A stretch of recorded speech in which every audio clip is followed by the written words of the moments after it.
Hey everybody, wanted to make a video here before the end of the year. First off, let me say that this is not investment advice, and for the purpose of this channel, we're going to say this is paper trading and for entertainment purposes only. I was out of town this week, so I wasn't able to make any videos. Did make a trade today, and I'm going to start getting these videos out as I'm making the trade and then as I'm selling the trade. But today, I picked up some January 4th 272 calls for about 20 cents a contract. At the very low, they were 19 cents a contract, so I was able to get those at a very good cost. Had the big run up into close, and so there were 61 cents at close, and I'm looking for them. I didn't sell any of them. The smart thing probably would have been to sell half and take some profits, and then let the other half, run on house money. But I'm pretty confident we're going to have a move back up to the 20-day by Wednesday, right around 275, 276 to that 20-day in this broken trend line here. And then Wednesday we have the Fed minutes, and I think the Fed minutes will be the catalyst to start the next leg down. So that's what I'm looking for. That's what I'm playing. You can see we were hugging that trend line here that I talked about last week. We had that big reaction there on the 13th. It goes all the way back to it's the 2020 low and the 2009 low is what we've got. The 2009 low connected to the 2020 low. And again, that we had that big reaction there on the 13th, came down, almost tagged it again, and now we're right there again. So I think we have this move up to the 20, and then the Fed minutes is going to come out, cause a reaction to the downside, and then we're going to break that trend line.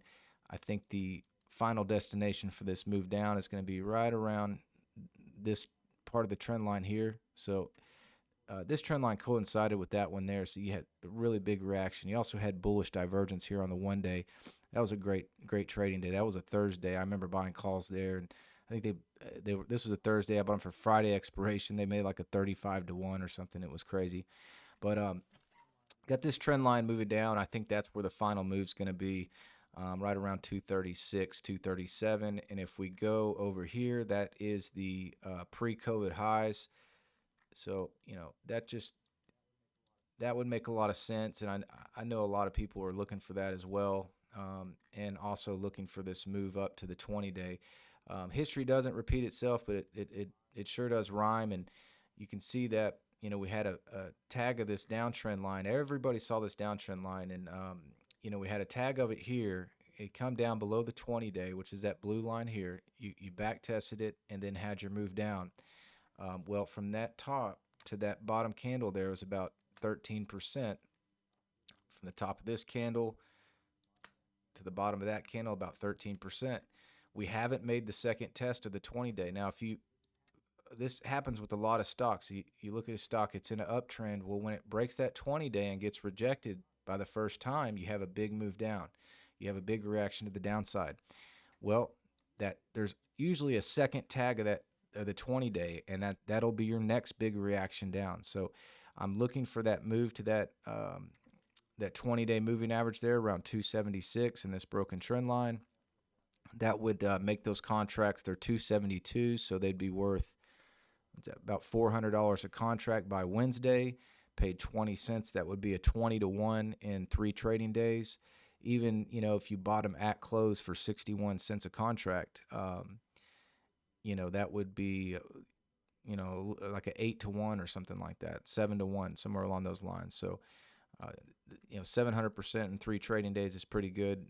2,000% in 3 trading days is great. So that's what I'm looking to do here. But I do think the end of the move will end here about 237, as I said, in this part of the trend line.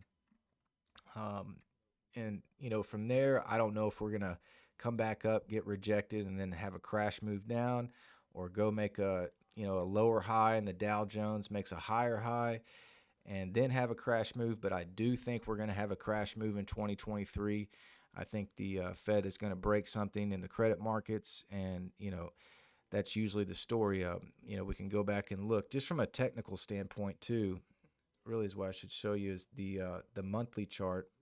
Now the moving averages are still the daily moving averages, even though I'm on a monthly chart. That's how it's set up here on my computer on TradingView.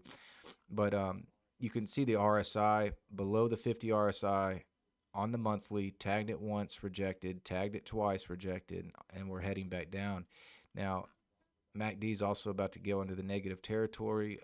It is very rare to break the 50 RSI level. It's marked the bottom of this correction here, the 2020 low, right around the 50 RSI, the 2008 50 RSI. It usually marks the bottom. When you break it and go below that 50 RSI level and can't get back above it, you have your crash move. As you can see, 2008, fall below the 50 RSI. It did get back above it. Couldn't stay above it, but it did have, basically two little spikes here, and then, rejected both times, and then have your crash move. Your bottom is when you make a bullish divergence, or what looks to be a bullish divergence on the monthly is usually your bottom, and that's also usually where the Fed, steps. If they don't step in at the 50 RSI with some money printing or reverse and interest rates, they'll step in at the it just happens that way. Technicals, the way that news drops with the technicals is very interesting to me, and I think the bottom will be when we make some kind of bullish divergence on the monthly, and I think the bottom will also be marked by the Fed printing more money. So the other time in history where it went below the 50 RSI was the .com crash. You fell below it, tried to get back above it, you couldn't, and then you had your crash move.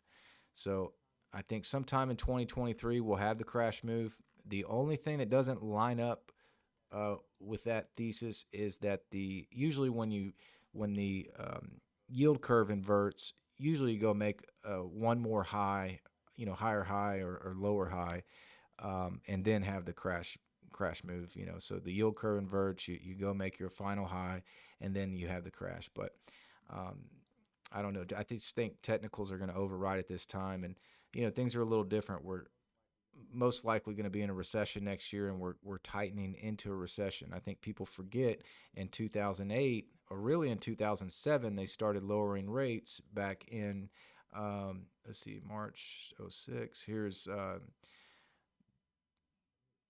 think it was July of 2007. Yeah, so July 2007 they started lowering rates. They were lowering rates all through 2008, but we still had a crash. So I think what's going to take is printing more money. I don't think lowering rates is going to help much. Maybe it marks a temporary bottom. If we come down here to the COVID highs, they say, hey, we're going to hit the brakes and or just pause. That's not going to be enough. I feel like we've gone too far, too fast. They usually break something every time they raise rates. And when we go back here to 2018, 2.5%, took us on this taper tantrum. Well, by September 2019, we had the overnight repos go crazy, and the lending rates became all messed up, and they had to step in there and start supporting that the repo operations, the overnight lending operations, for billions and billions of dollars every month. And then when they said that they were done supporting them, and we hit this top of this long-term trend line, and then the Saudis and the Russians say they were going to just start dumping oil on the markets, we had the crash. I think a lot of people forget that too. I think that it happened because of COVID. Well, we had the I know I'm just kind of rambling here, but talking about crashes and how they played out, we had the bounce here, and then we had the lockdown, and then we had the crash. But I think that was going to happen anyways, just like I said, from a technical standpoint and where we're at with, the credit markets and things of that nature. So it's going to be interesting 2023. Really, I mean, it doesn't really matter which way it goes for me, up, down, sideways. I'm trying to play daily and weekly options and make, money that way. So, and that's what this channel is going to be. You guys can watch me for your entertainment purposes only, and the plays that I make. And like I said, I'm going to start getting these out as the markets open and, as I'm making the trade. Just didn't have a chance to do that today. It was just kind of a quick thing where I made the trade on the January 4th, 272 calls that I picked up for 20 cents. Again, there were 61 cents now. I'm looking for 275, 276 by Wednesday. I'll make a follow-up video next week. I hope y'all have a great new year, and want to say thanks for watching. I'll see you next time.